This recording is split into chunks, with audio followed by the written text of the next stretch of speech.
سورہ بقرہ میں اللہ نے حضرت آدم علیہ السلام کا ذکر کیا ہے۔ جب اللہ نے انسان کی مخلوق کو پیدا کرنے کا ارادہ کیا تو فرشتوں سے فرمایا، میں زمین میں اپنا ایک خلیفہ بنانے والا ہوں۔ فرشتوں کو لگا کہ شاید ان کی عبادت میں کوئی کمی رہ گئی ہے، اس لیے اللہ نے نئی مخلوق بنانے کا ارادہ کیا ہے۔ فرشتوں نے جنوں جیسی دوسری مخلوق بھی دیکھی تھی جو زیادہ عقل نہیں رکھتے تھے اور خوں ریزی کرتے تھے۔ فرشتوں نے اللہ سے کہا، اے اللہ، ہم تیری تسبیح، حمد اور پاکی بیان کرتے ہیں، کیا تو ایسی مخلوق پیدا کرے گا جو زمین میں فساد کرے گی اور خون خرابہ کرے گی؟ اس کے جواب میں اللہ نے فرمایا، جو میں جانتا ہوں وہ تم نہیں جانتے۔ فرشتوں نے آپس میں کہا کہ اللہ تعالیٰ جو بھی مخلوق پیدا کرے گا وہ ہم سے زیادہ علم نہیں رکھ سکتا۔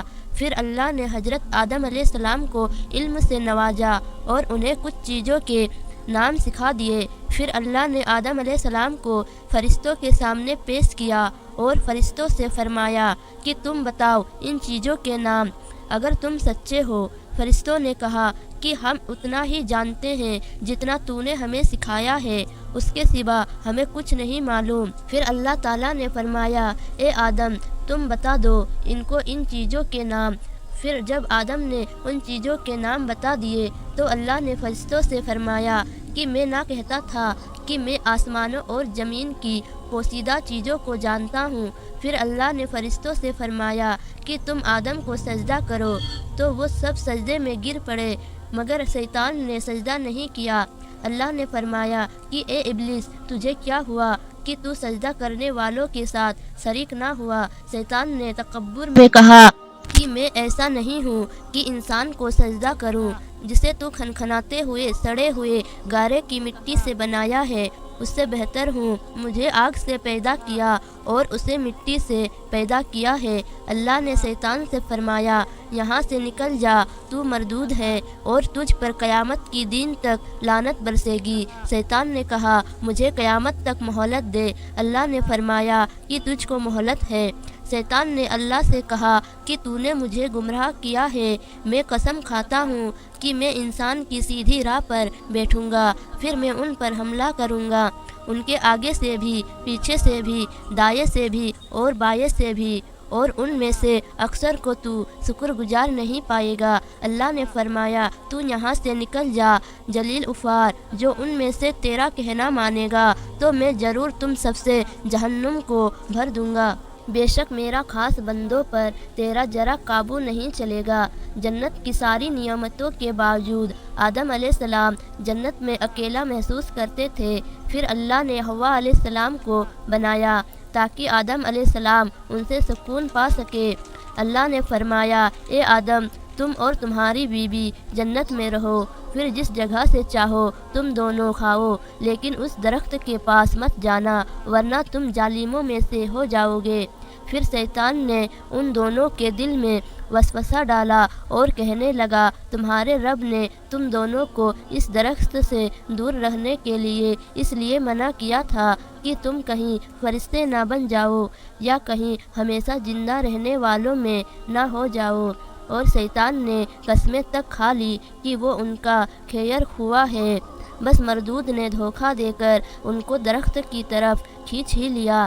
جب حضرت آدم اور حوا علیہ السلام نے درخت کے پھل کو کھا لیا تو ان کے سترک کی چیزیں کھل گئی اور وہ درخت کے پتوں کو توڑ توڑ کر اپنے اوپر چپکانے لگے اور سترک چھپانے لگے۔ اور پھر اللہ نے ان کو پکارا اور فرمایا، کیا میں تم دونوں کو اس درخت سے منع نہ کر چکا تھا اور یہ نہ کہہ چکا تھا کہ شیطان تمہارا کھلا دشمن ہے؟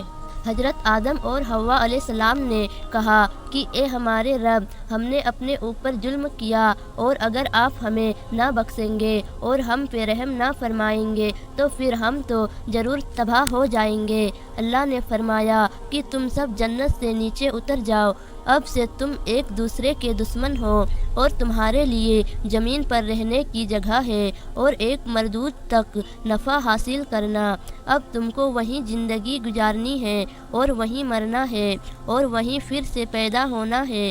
دنیا میں آنے کے بعد آدم علیہ السلام نے اللہ سے 40 سال تک معافی مانگی، پھر اللہ نے آدم علیہ السلام پہ رحم کھا کے انہیں معاف کر دیا اور فرمایا کہ تم اور تمہاری اولاد دنیا میں رہو، اور یہ بات یاد رکھو کہ جب میری طرف سے جب کوئی نبی ہدایت لے کر تمہارے پاس آئے تو تم ان کا کہنا ماننا، اور جو لوگ میری نبیوں کی بات کو نہیں مانیں گے اور ہماری آیتوں کو جھٹلائیں گے وہ دوزخ میں جائیں گے اور ہمیشہ اسی میں رہیں گے۔